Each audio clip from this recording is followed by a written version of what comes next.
Hi everyone, this is Esther Camacho with the McAllen Public Library, and welcome to another genealogy research tip, citing your work. It is really important that you do cite your sources when you're doing your genealogy research. One, you want to establish your credibility as a researcher for the work that you have done. And you do that by documenting where you found it and the library that you found it. You want to leave that trail not just for yourself, but for others who want to go back and perhaps get another copy so they have the exact location as to where you found it, whether you found it at a university or whether you found it online. You want to leave that trail for others to follow. So, and for yourself if you have to go back and revisit that particular document. And there are established parameters when it comes to citing your work. We have different styles that we use. The main one for genealogy is the Chicago or the Caribbean. Both the same, but there's also MLA and APA, but it's usually the Chicago that researchers use. So you just break it down into, you grab that book title and you break it down. You put it by the author, the title, the place of publication, the publisher, the year, the page number if you're referring to a particular page number. You want to include that information when you are citing a book. When you cite a newspaper obituary, it's a little bit simpler. So you're going to add a description, Mario X Ramirez obituary, the location where the obituary happened or the death happened, the publisher, which is normally the newspaper, the date it was published, and the page number and column number if that's available to you. If you can't tell it, you can just say the page number.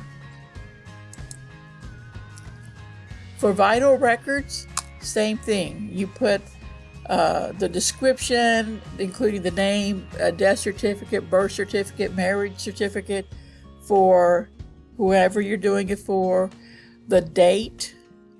There's usually a file number somewhere on the top, especially when you're looking at death and birth records. You'll see a file number on the top from the state, and you say who the publisher is, whether it came from the Texas State Department of Health or the Ohio Department of Health. You just add that in there and just make a note that certified copy in possession of author, or copy in my possession, or digital copy.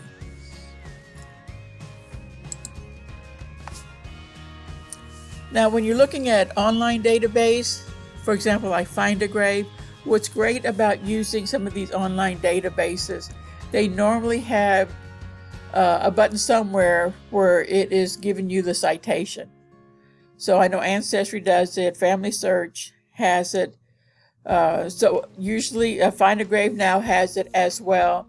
So look for that, so that way you can just copy and paste it. So what you do is you put the name of the website. Normally you put like database and images, the website itself, when you access the information, what it is, memorial page for Alberto Tagle, his dates, findagrave memorial number. All of them, especially with findagrave, will have a memorial number. And then location at Citing, the Hillcrest Memorial Park in Edinburgh, and who the contributor is. In this case, it was me because I'm the one that added it to findagrave. And then the contributor number as well. And that's the way they have it. If you go over there and click on the grave site in findagrave, you can find this and you can just copy and paste it.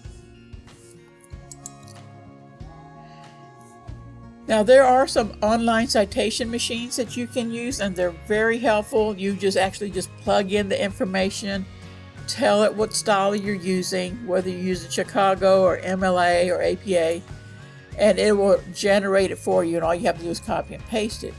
There's one called the Citation Machine, which is at www.citationmachine.net, BibMe, which is at bibme.org, and EasyBib, which is at easybib.com. So use these. They are very helpful. They will do it instead of you having to get a book to read it and figure it out. This can actually do it so much faster for you.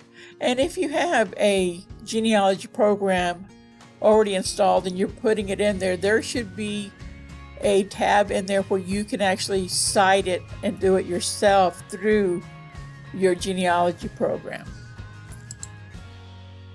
Some recommended readings. We have Evidence, Citations, Analysis for the Family Historian, Referencing for Genealogists, Sources and Citations. It's actually a very good book.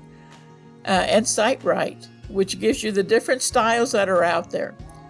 So definitely check one of these out and go through it and see if it'll help you to cite correctly. So thanks for watching. So next time on Genealogy Research Tips, Being Thankful, Genealogy and You. Research Tips, Being Thankful, Genealogy and You. This is Esther Camacho with the McAllen Public Library. Do not forget to leave a comment below and to like us on Facebook. So see you next time.